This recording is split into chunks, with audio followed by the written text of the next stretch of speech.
నమస్తే అండి. అన్ని రోజులు ఒకేలాగా ఉండేట్లాగా వర్షం పడుతుంది చూస్తున్నారు కదా! వర్షంలో ఉన్న గ్రామ సింహాలైతే నా ఇంటి దగ్గర నన్ను చుట్టుముట్టేసినాయండి. వీడియో అయితే అప్లోడ్ చేస్తాను ఎట్లాగో. ఎందుకంటే వాటికి పాలు పోయకుండా నేను వెళ్ళిపోయానండి.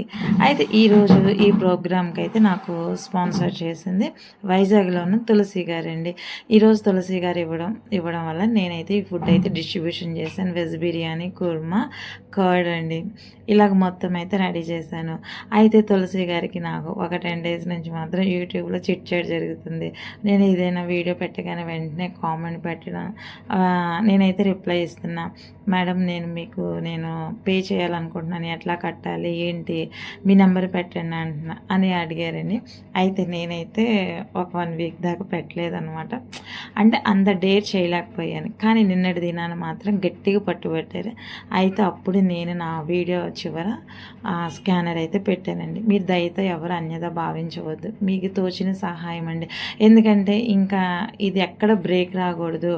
నాకు స్తోమత మించి నేనైతే చేసుకుంటూ వెళ్తాను. ఎందుకంటే గార్డెన్ చూసుకుంటూ, స్కూల్ చూసుకుంటూ, ఇట్లాగా ఈ వర్క్ చేసుకుంటూ మీరందరూ సపోర్ట్ అండి. ఎక్కడో ఉన్న తులసి గారు విజయవాడలో ఉన్న నాకు హెల్ప్ చేయడం అంటే చాలా ఆనందం కదండి.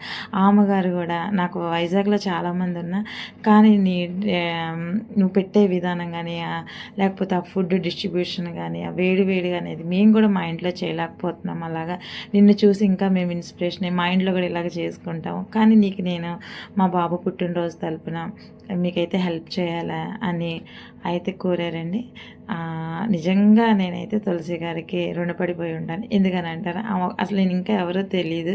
వెంటనే నెంబర్ దొరికేసరికి మీరు మా వైజాగ్ వస్తే ఒక్క 4 రోజులు మీరు మా ఇంట్లో ఉండాల్సిందని అన్నారు. అంత మంచి బంధాన్ని మనకి యూట్యూబ్ అనేది ఇచ్చిందండి.